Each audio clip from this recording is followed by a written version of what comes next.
1830.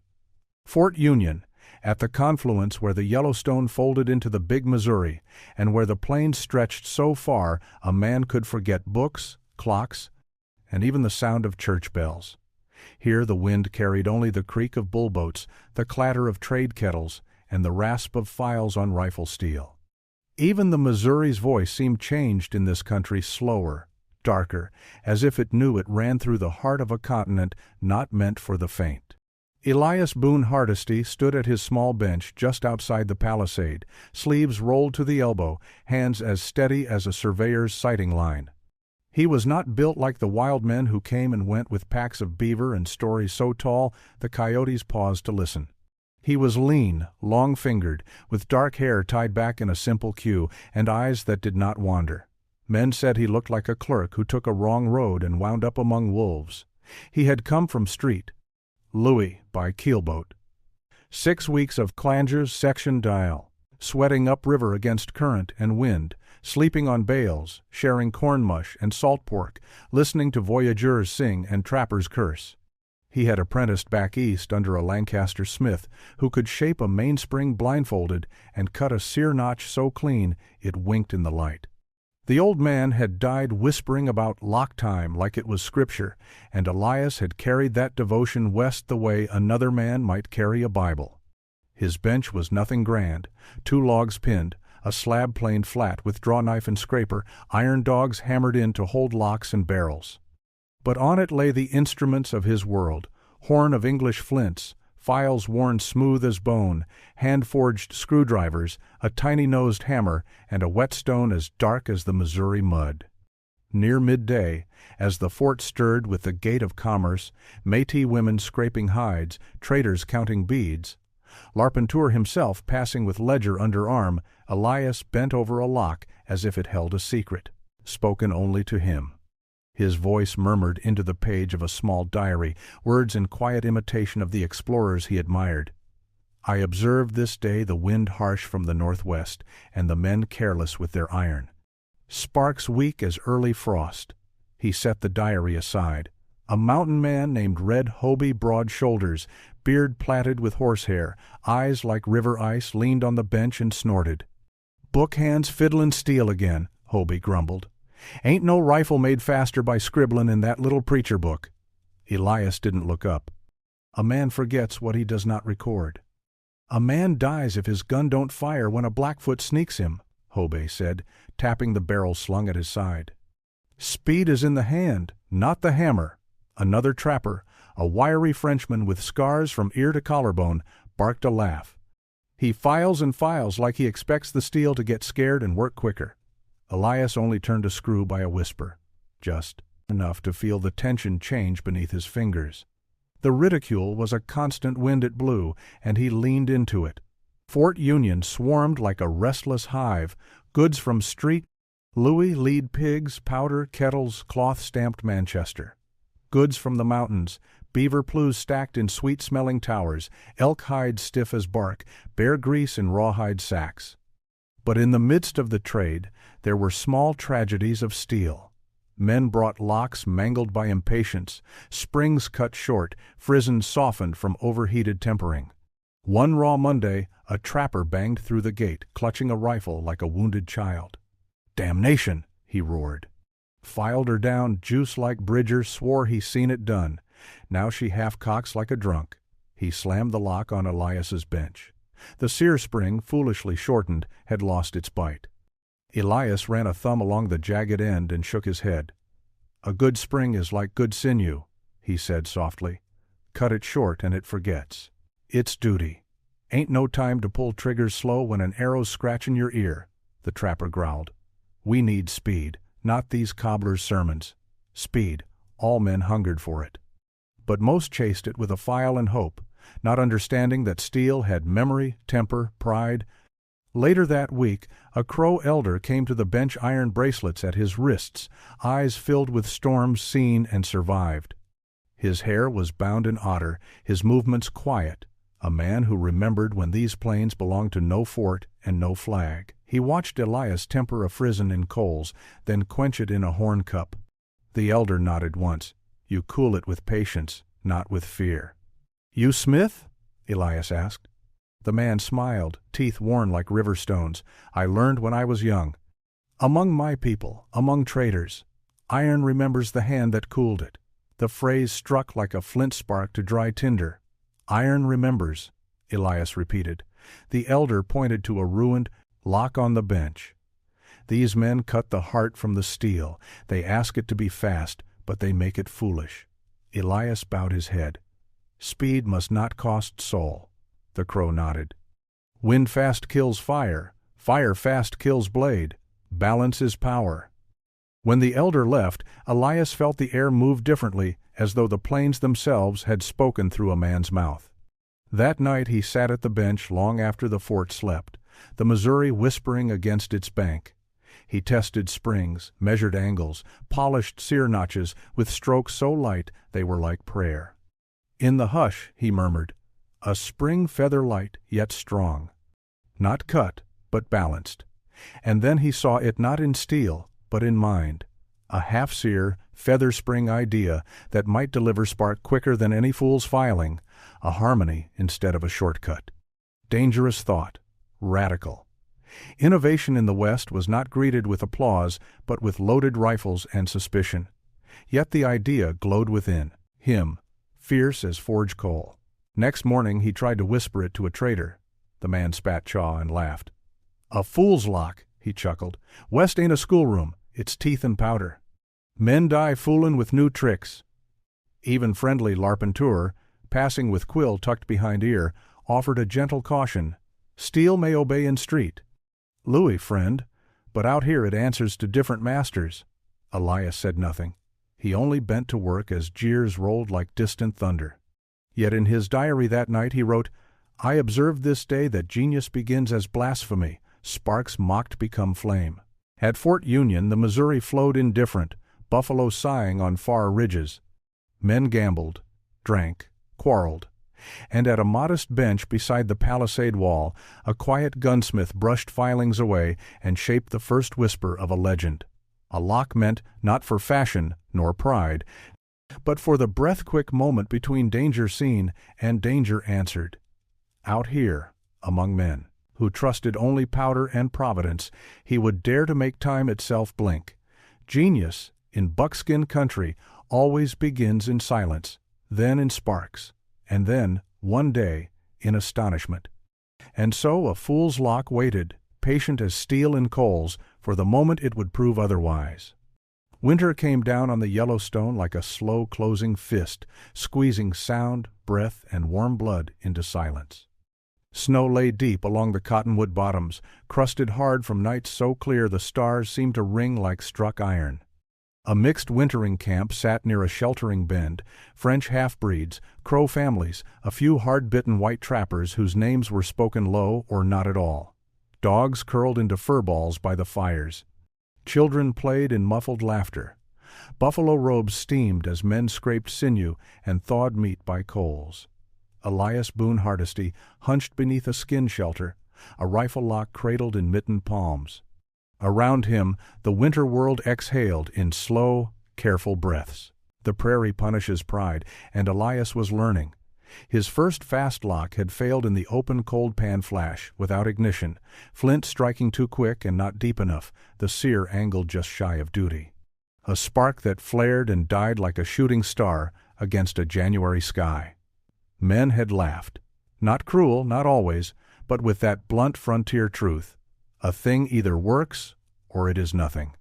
He warmed the lock at a small fire, turning it gently. A crow boy, not yet 12 winters, watched, breath fogging. "You chase the wind," the boy said seriously. "Wind runs faster than thought." Elias smiled faintly. "So does danger." Across the camp, the crow elder, the one who had first spoken iron's secret to him, sat straight-backed, feeding slender branches to the lodge fire.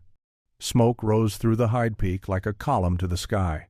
From time to time the elder's eyes flicked toward Elias, the way a hawk watches a mouse that may yet prove interesting. Outside, 2 trappers argued over flints. "Nappin' ain't but hittin' rock on rock," one grumbled.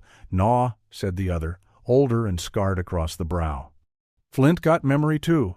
Strike it wrong and it dies ugly." Elias listened. Every word out here was scripture of a sort, hard-won and paid in blood or broken bone. He worked the lock screw, feeling metal stiffen as cold sought the steel. A gust of wind cut through the hides. One of the French trappers chuckled. "See there? The wind mocks you, Smith. Same wind that took your fire." Elias didn't bristle. Failure, like cold, entered only if you opened the door. He leaned closer to the warm coals, voice low. "Lock time isn't speed alone. It's certainty." "Certainty," the trapper snorted. "Snow and war ponies care little for certainty." The Crow Elder finally spoke from inside the lodge. His voice was quiet, but men stopped cutting meat to listen. "The arrow that leaves first does not always strike first. Silence followed the kind that settles like flakes in deep timber." The elder beckoned Elias. Inside, the lodge felt warm as a remembered hearth. Iron scraps lay beside fire-blackened tongs. Someone had once forged here, maybe still did. "You have seen the fire lie," the elder said, lifting a coal with a carved bone spoon. "Fire makes promise. Cold breaks it. You seek a lock that remembers." "Yes," Elias answered. The elder placed the coal on a flat stone, sprinkled crushed willow bark atop. Again.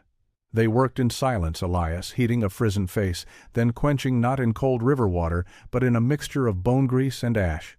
A different temper, a different idea. Sparks of another world's craft. "White smiths quench fast," the elder murmured. "Quick water. Fear quench. It makes steel angry. What does this make it?" "Faithful," Elias swallowed. "I want a lock faster than breath, but faithful." The elder's eyes held a glint of approval. "A warrior who runs too far ahead dies alone." Outside, a wolf howled long, high, and thin as rawhide drawn tight. The winter night echoed it. Later Elias tested the lock. Flint struck and the spark shower leapt bright, fierce, alive even in the bitter air. The pan flamed, the main charge roared, echoing across frozen river. "A clean shot, sure, swift, not perfect, not yet, but alive." Men turned. One nodded, one spit, one simply said, "Huh," but the elder smiled. The next dawn brought frost so thick it jeweled eyelashes. Elias found his fingers stiff but his heart hot with possibility. He worked by slow fire, filing the sear notch with strokes gentle as prayer. Outside, the world glittered in cold armor. Then came the test of cruelty. A young French trapper, fool's pride in his step, tried to copy Elias's design, cutting his own spring short and hammering the steel too hot.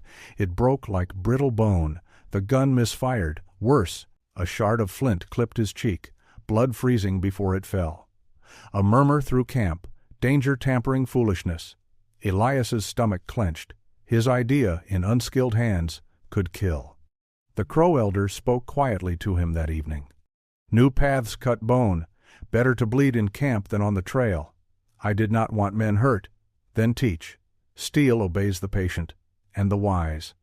Elias gazed into the fire. Snow hissed where sparks fell. Maybe genius was not lightning, as he once thought, but winter fire. Tended, coaxed, fed, until it could stand against night. He wrote that night, hand stiff, heart steady. "I observed this day that speed is no virtue without truth.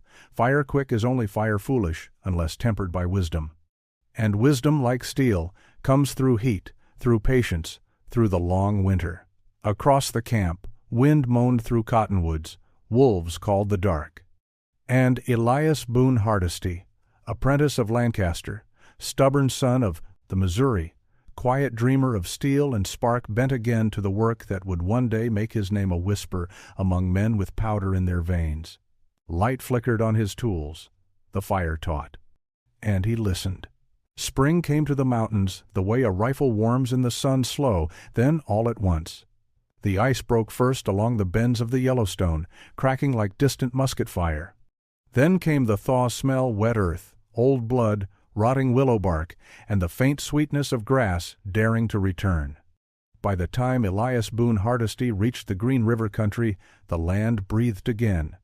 Geese cried overhead in ragged lines, and the trapper's talk buzzed like early flies. Spring rendezvous Horse Creek.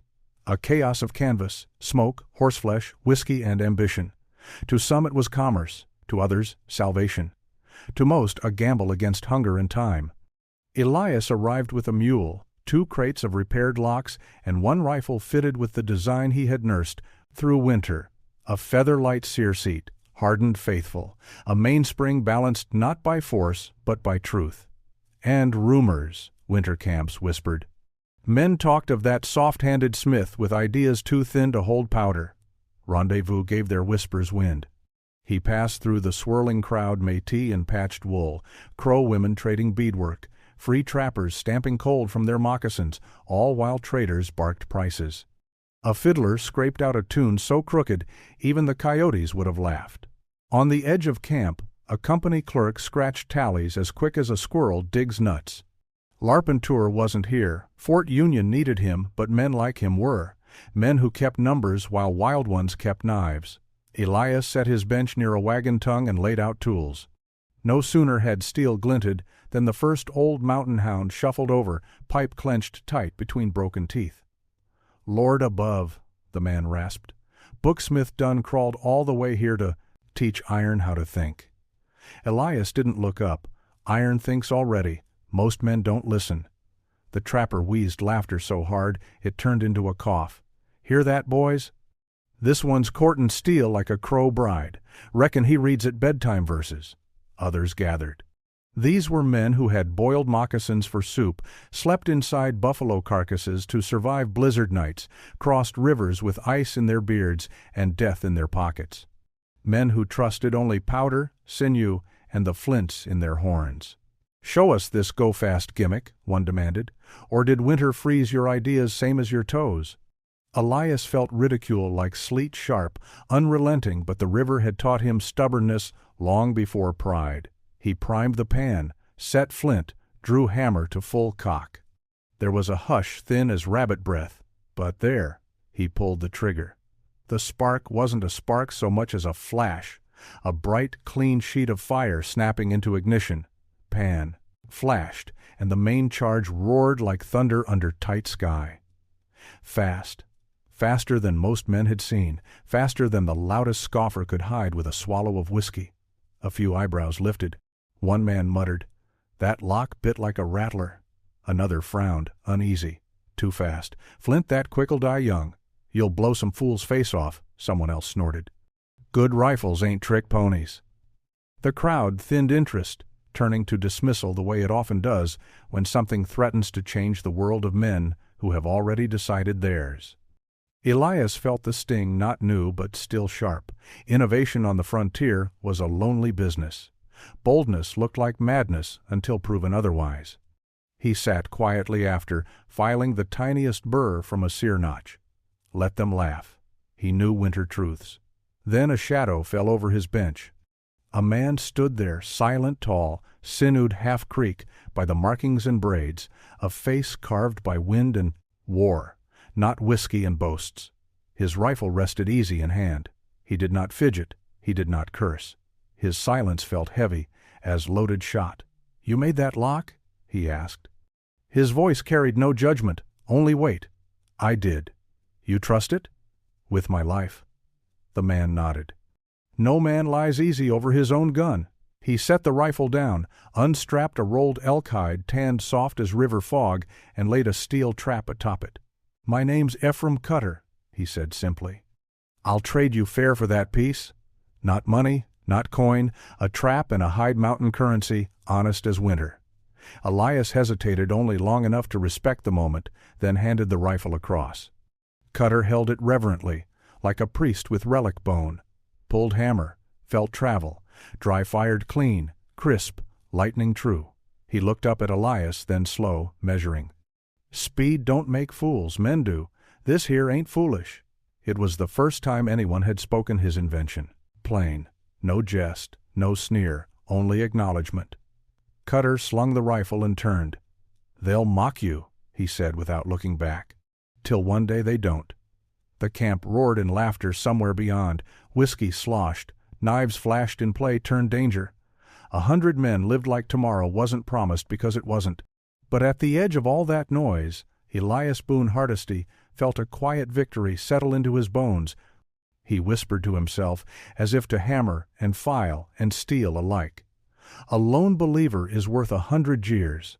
The river rolled on, the fire of spring bit the air, and somewhere in that wild, careless chaos of trappers and trade goods and destiny, the first spark of legend found tinder. They would call it the Fool's Lock a while longer, but iron remembered.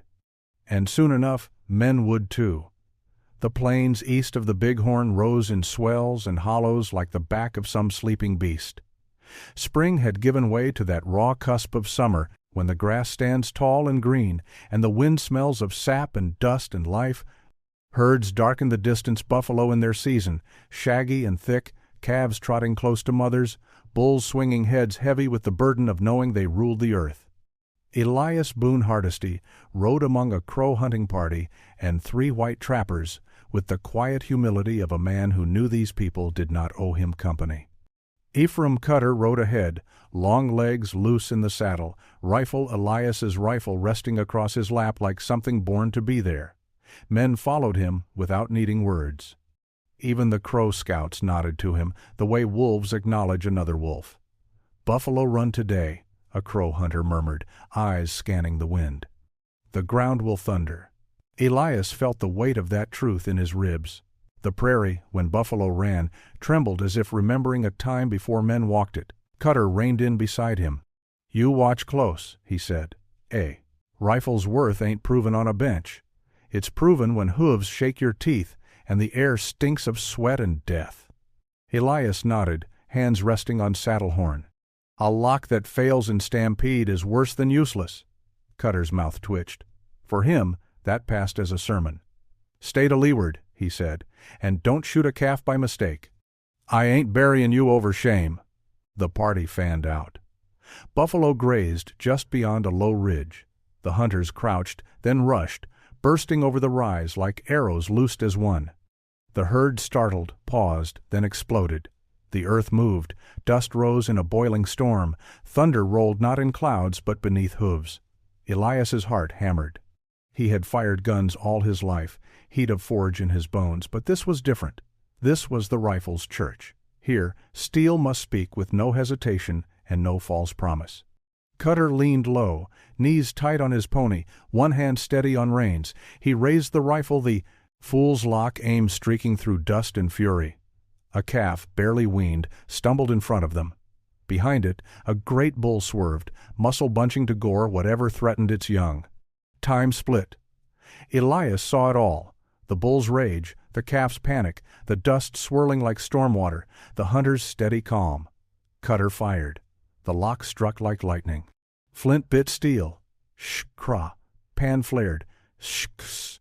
Main charge ignited in the same heartbeat. Smoke punched the air. The bull dropped mid-charge, momentum carrying it 3 more paces before it crashed like a felled tree. The calf bolted clear, saved. Everything paused for a breath, like the world inhaled. Then life roared again. Buffalo thundered deeper into the plains, dust trailing like war banners. Silence lay over the hunting party, broken only by panting ponies and wind tugging through grass. One trapper exhaled slow. "By God, I never seen a flint spark like that." Another spat, then wiped his pliner. Mouth like a man surrendering pride, struck like thought, faster'n cap gun, I swear it. A crow youth rode up, eyes wide. Rifle jumped like lightning, spirit quick. Cutter dismounted, laid a hand on the fallen bull, and whispered a crow word Elias didn't know but understood in the heart: gratitude, apology, promise. Then he turned to Elias. It held true, he said simply. Steele remembered. Elias didn't answer at once. His throat felt tight, not with pride but relief so sharp it bordered on pain. Winter labor, scorn, nights whispering to coals, this was their trial by hoof and blood, and the lock had not only survived, it had spoken. One of the trappers, thick-necked and quick with insults in other seasons, nudged Elias with his elbow. "Maybe you ain't a book-fingered fool after all." It was frontier praise, and Elias accepted it like a medal. They field-dressed the bull, thick steam rising in waves. The smell of raw lifeblood and earth and crushed sage clung to them. Ravens gathered, circling with patient hunger. When the work was done, Cutter wiped his hands in the grass, then handed Elias the rifle. "Next shot's yours," he said. Elias blinked. "Mine? A man should fire the truth he built." Cutter's voice softened. "Else it ain't his." Elias loaded carefully, hands trembling. A lone bull lingered far out, testing wind. Elias steadied breath, brought rifle to shoulder. The lock lay under his thumb like a promise fulfilled. He squeezed. Spark, flash, thunder. The bull staggered, fell. No ridicule, no laughter, only nods, men acknowledging another man's place.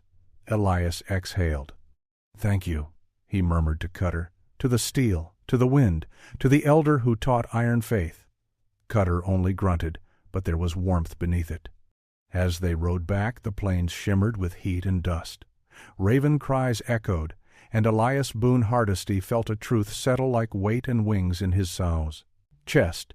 Speed was nothing without certainty. Certainty was nothing without honor. And honor in the wilds was earned in thunder. The fool's lock had spoken, and the plains had listened. By nightfall, whispers would spread again, not of mockery, but of lightning locked in steel. And somewhere in that vast, breathing wilderness, a legend took its first steady breath. Winter returned to the high country like a debt collector. Not sudden, no. Winter here came with patience, creeping in the river ice first, then tightening its grip each night until the very breath of the world felt frozen in place. The hunting party broke and scattered, crow families trailing south and east to sheltered bottoms, white trappers drifting toward wintering camps where smoke curled low and woodpiles lay stacked like cannon shot.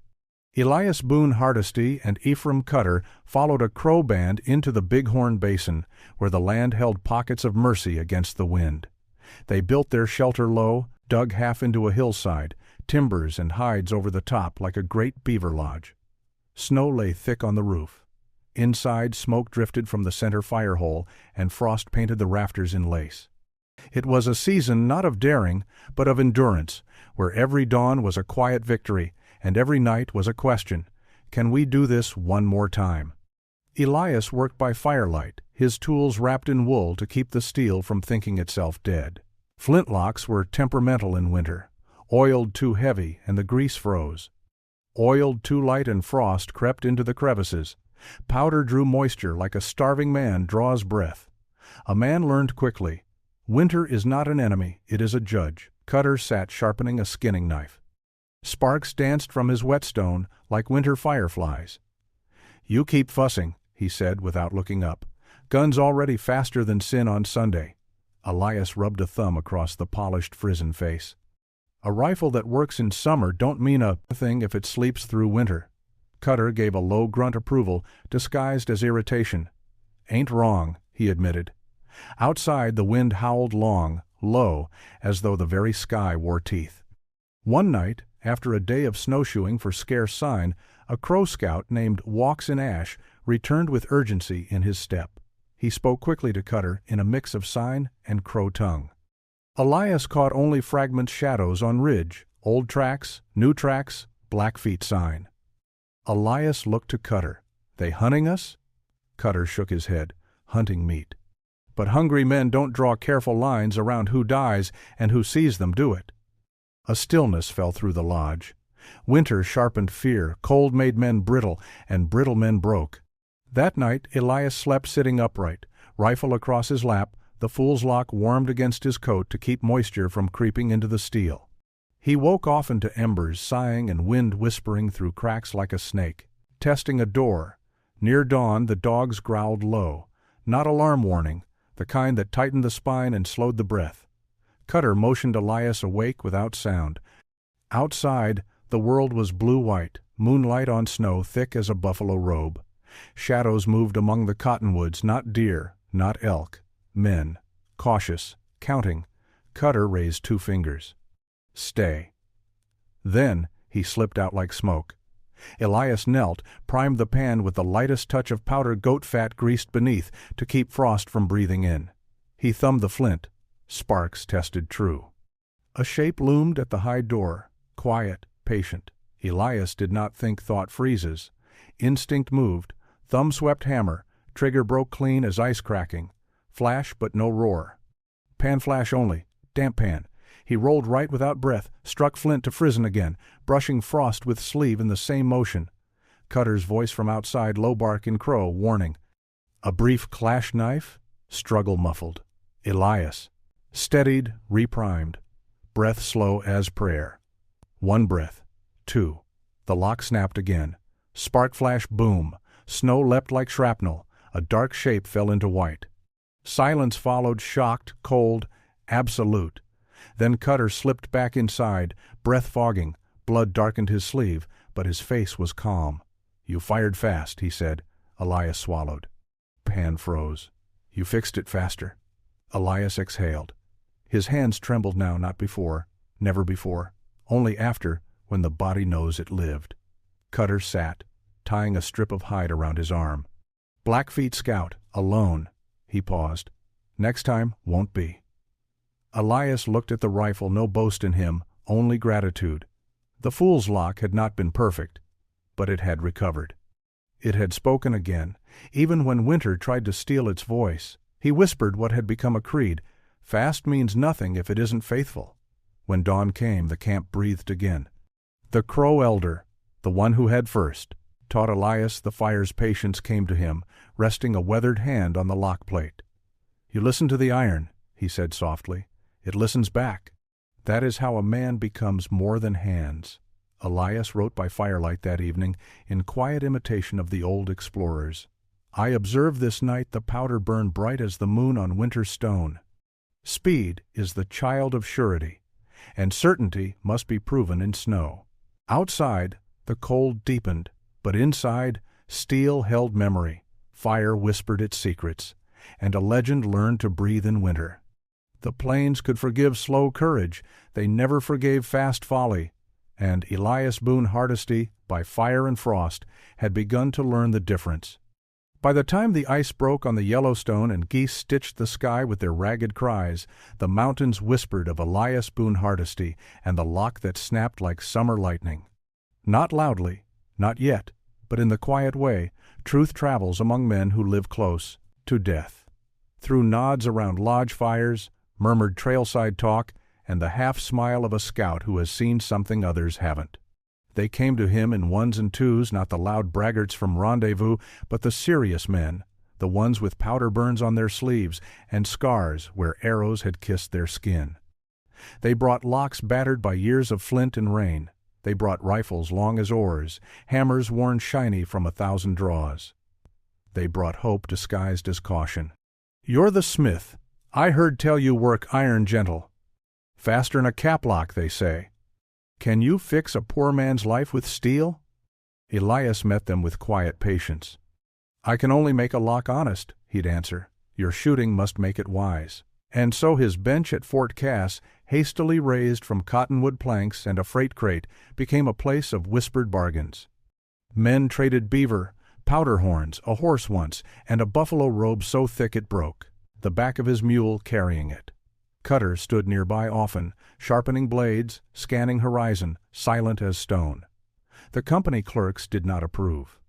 The American Fur Company liked its order, its prices, its iron stamped and tallied and controlled. One clerk, thin man, ink stains on cuffs, narrowed his eyes at Elias's bench. Private smithing, he sniffed. Difficult trade to account. I am not trading in secrets, Elias replied. Only skill. That is worse, the man muttered. Skill cannot be taxed. Larpenteur would have smiled at that if he'd been there.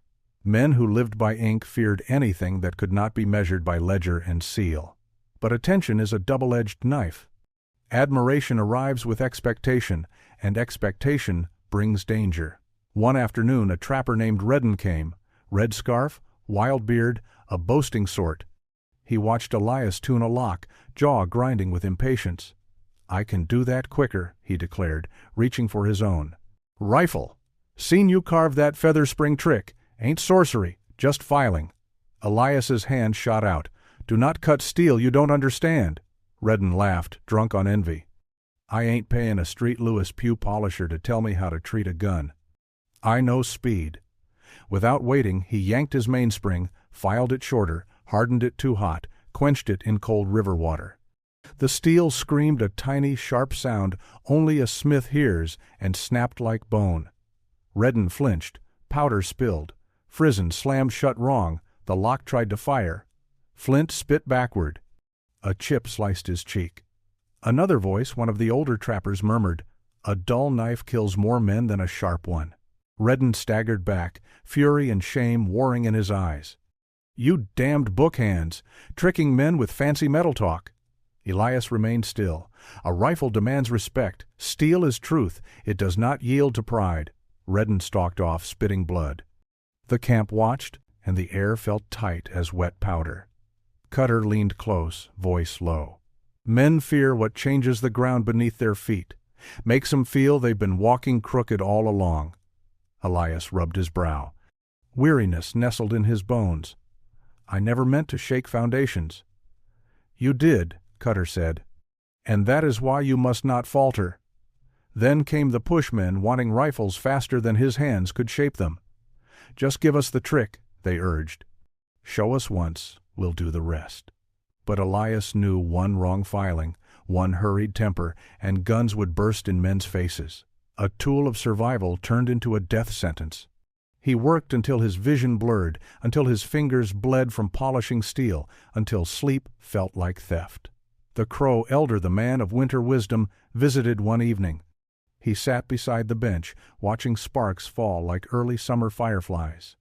"You run ahead of yourself," the elder said. "Fire runs too fast and it eats the world. So does pride." Elias bowed his head. "I wished only to build truth. A truth not shared is hoarded shame," the elder murmured. "But a truth shared unwisely is betrayal." Elias breathed slow. "What do I do?" The elder touched the lock plate with one weathered finger. "Teach a few. Trust them." Steel passed down. Not handed out like beads. The world does not need many fast guns. Only honest ones. Cutter spoke from the shadows. "Some things belong to the men who earn them." Elias looked at his hands, black with soot, trembling, calloused. The price of speed had revealed itself. Not glory, but burden. Responsibility heavier than any gun barrel. He wrote that night, by fire's tired glow, "I observe this day that envy stalks invention as the wolf stalks the calf. To change iron is to change men, and men do not change gentle." In spring the rivers would swell again, and stories would drift down with them. Some would say the fool's lock was witchcraft. Some would call it genius. Some, the ones who didn't understand, would still call it foolishness. Elias no longer cared about names. He cared that when a man pulled a trigger in storm or fear or winter night, the gun answered faithful. Innovation was not the spark. It was the burden of carrying it without letting it burn the world. And Elias Boone Hardesty, tired but unbroken, understood now. Speed was a gift. Responsibility was the price. The plains had taught him. Men would test him. And destiny, even in buckskin country, waits for no one. The mountains listened. The steel remembered. The story was not done. The mountains softened come spring of 1840, their snowmelt weeping into creeks that whispered of distant Missouri banks. The fur trade's fever had broken, beaver thinned, fashion changed, and men who once fought rivers and grizzlies now spoke of gold whispers in California, of missions in Oregon country, of farms along the Platte. Forts that once thrummed with wild commerce now carried a quieter hum, half memory, half waiting. Elias Boone Hardesty felt it too. The land itself seemed to shift beneath old ways, pushing them toward story faster than they could become history. And yet, some dangers do not change. Powder still needed to speak when called. Steel still needed to remember its duty. He and Ephraim Cutter rode together on a mild morning, the air thick with the smell of thawed earth and budding willow. They skirted a line of cottonwoods, hooves soft in muddy ground. The world, for a rare moment, felt gentle. "Country's changing," Cutter said, eyes on the horizon. "Men turning farmers, wagons coming, not pack horses." Elias nodded. "Even the Missouri seems quieter." Cutter's mouth twitched his rare smile. "River just waiting to drown new fools." Their peace broke with the crack of timber splitting. A horse snorted, panicked, then shouting hoarse, urgent human fear in raw form. They kicked their mounts forward. Two settlers, young, wild-eyed, clothing still smelling of the eastern rivers, had been cornered near a stand of chokecherry brush. Their wagon lay tilted, wheel shattered. A pair of horse thieves, rough men, hungry, the kind who rode the death of the fur era like scavengers following wolves, circled like buzzards on legs. One thief leveled a cap-lock pistol at the settler's chest. Damp spring air had swollen powder. The cap sputtered dull, failing. The thief cursed, shook his arm, raised again. Cutter was already off his horse, rifle in hand, Elias's lock glinting faintly as if it sensed trial. Elias swung down slower, careful, steady. He knew this moment not of pride, but of inevitability. Innovation must one day meet necessity. The thief saw Cutter and drew a second pistol, confidence like rot in his grin. "Drop it, or these greenhorns bleed." Cutter did nothing, did not blink, did not breathe loud enough to count. The thief spat. "Ain't no man faster'n a cap." He never finished. Elias didn't fully see Cutter move, only the flare of flint, the flash like a thought-made fire. No hesitation, no delay. No winter frost to dull steel, no pride-driven error. Just pure, honest ignition. Spark, flash, thunder. The shot struck clean. The thief dropped like a cut sapling. His partner fled, boots slapping mud in panic, as if chased by a legend, and perhaps he was. Silence held, thick, heavy, as storm sky. The settlers stared, fear melting slowly to awe. One whispered, voice trembling, "That weren't a cap gun, that were faster." Elias did not look at them. He looked at his hands, steady now, steady in a way they weren't that first winter. He looked at Cutter's rifle steel, blackened from use, wood-scarred, flint-worn but faithful. Cutter finally exhaled. "Cap gun don't mean certain gun." He wiped the barrel with calm surety, as if death and mercy were chores like sharpening a blade or tending a fire. Later, as they walked the horses along a creek, Cutter spoke with rare softness. "You made something that don't just shoot quick. It forgives the man who needs a moment. That matters." Elias shook his head. "I didn't make it to change the world." "You never do," Cutter said. "World decides on its own." They rode on until the fort's palisades rose, weathered but stubborn against time. A trader from Street Lewis stepped forward, coat neat, spectacles glinting. He carried letters and a voice slick with East River confidence. "Mr. Hardesty?" he asked. "There are gentlemen back east who would buy your design. Papers filed, patent sealed, your name stamped in iron." Elias looked past him to the river, the hills, the driftwood that knew neither paper nor title.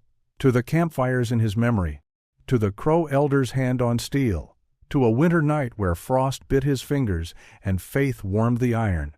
"Steel belongs to the hand," Elias said, "not parchment." The man blinked, confused by a world where value wasn't ink measured. "Sir, this could make you." Elias lifted his palm. "Go home. Tell your men the West keeps some things." The trader left, puzzled and offended by stubborn freedom. Cutter grunted. "World'll forget your name, doing it that way." Elias smiled, quiet pride without vanity. "Names fade. Sparks don't." Years later, men would still whisper of a flintlock faster than thunder, carried by a scout who moved like shadow on grass. A few rifles, not many, would hang in cabins, passed from father to son, steel burnished thin by thumbs that cherished memory. And in an old ledger at a museum in Pinedale, a note would sit simple and small. E.B. Hardesty maker, Upper Missouri. Fool's Lock. Not fools. Men who learned that innovation is not noise, but patience. Not glory, but duty.